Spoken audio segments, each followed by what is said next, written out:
Morning. It's the first Sunday of Advent. Christmas is in 25 days. The countdown has begun. So who here has begun getting ready for Christmas? Anybody?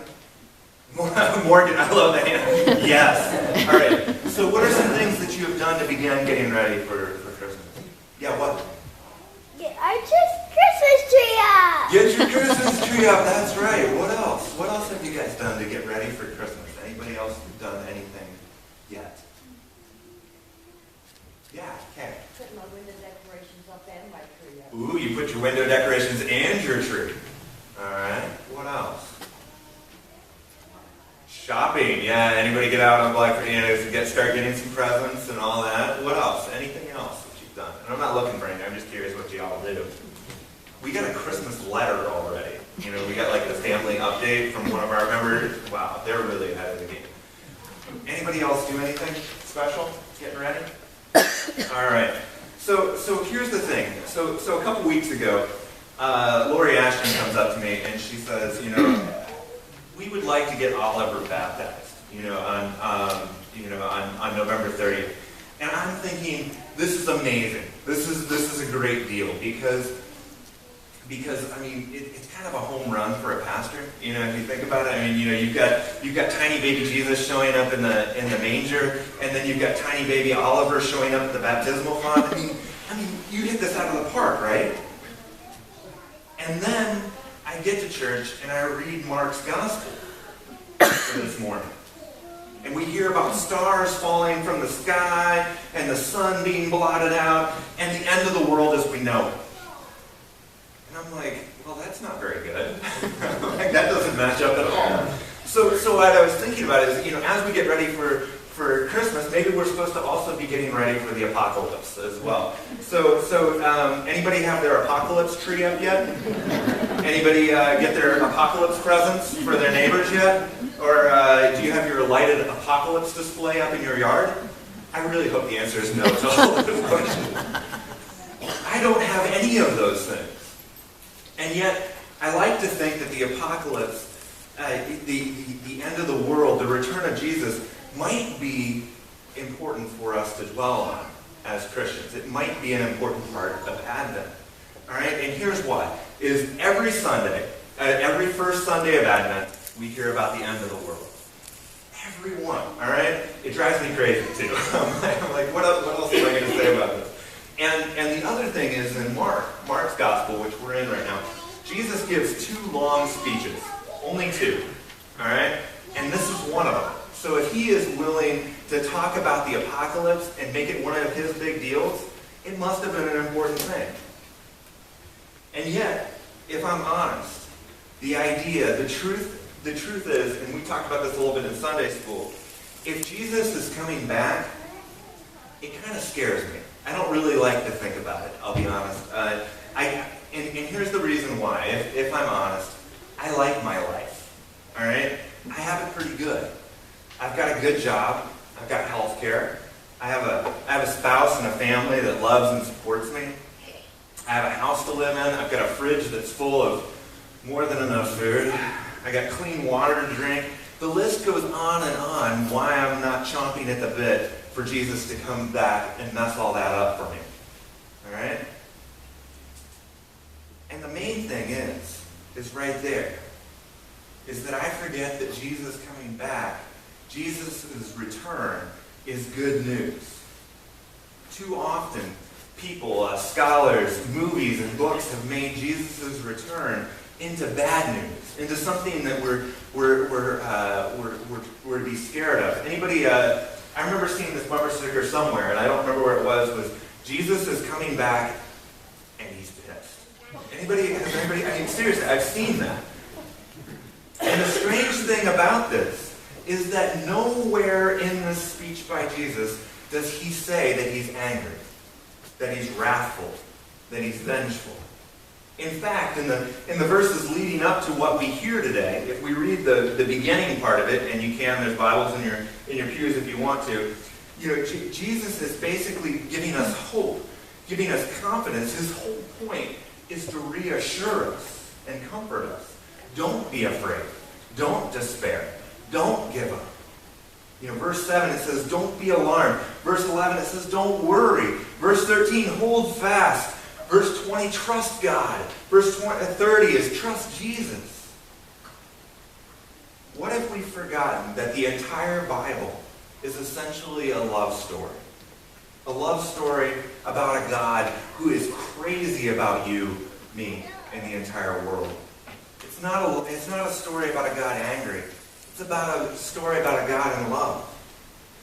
How many of us have had someone that we love desperately go away for a while? Anybody ever have your spouse leaves town, or grandchild goes on vacation, or a kid goes off to college?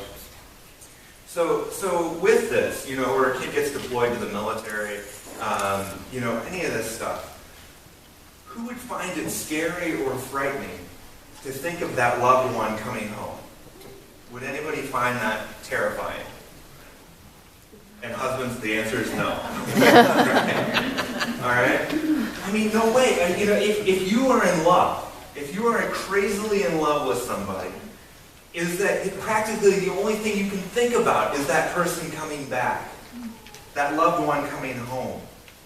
When Erica's out of town, all I can think about is her face, her smile, her laugh, and I try and do little things around the house to get ready for her return that I think might make her happy.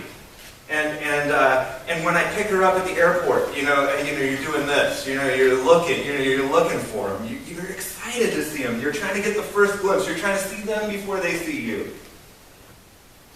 Why? Because as good as my life is, it is better with her there. My life is better with Erica physically present with me. The return of a loved one is good news for us. And this is what we hear this morning. The return of Jesus is good news. Jesus coming back is a good thing. Erica and I have two dogs, all right? And this might be strange, but they both came from the Humane Society, and they can both be a little finicky sometimes. That's why none of you will ever meet them. But they were abandoned, all right, when we got them. And so when we first started getting them, they would freak out when we left, because they thought they were getting abandoned again.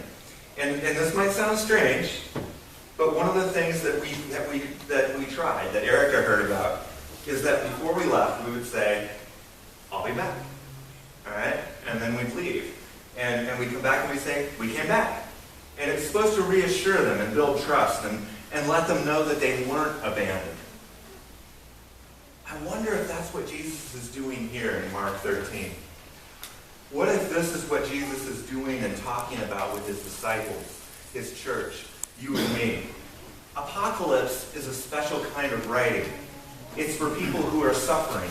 It's for people who are oppressed, people who are afraid. What was going on right now for Jesus, Jesus' disciples in the church when Mark's gospel was getting written 30 years after Jesus' death? There's extra bonus points, Jesus points, for the people in Sunday school. What's going on to these people? They're being persecuted. They're being fed to lions. This is not a good time for them. Scary stuff. It felt like the world was ending. As good as many of our lives are, and my life's pretty good, how many of us have ever felt like our life was ending?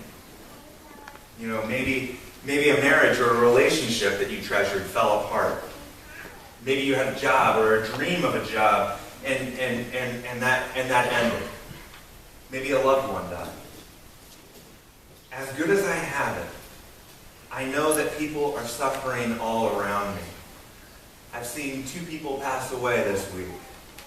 We see it on the news of Middle East and wars and Ebola and famine and divorce and death. And there are ways that we can help out. There are little ways that we can do our part to care for those whose world is ending. But we can't fix it.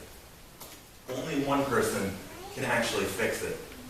And that is the good news this morning for all of us. Jesus is coming back, and he's terribly in love with all of us. In our lesson, I love this. It says that he's coming back in power and glory. Those aren't bad things. Those aren't scary things. Because we know through the Bible, through the story, how Jesus uses power and glory. Jesus uses his power and glory to heal, to feed people, to forgive people. He doesn't come back to destroy or to punish. He comes back to love and to save. I mean, you hear it in verses 24 through 27. He's gathering all his people. He's assuring us that Jesus will bring about an end to all suffering. This is the good news for us today. This is the gospel for all of us this Advent season. God has not abandoned us.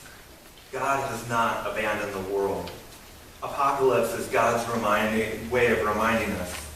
God saying, I'll be back. And it's going to be so good. Thanks be to God. Amen.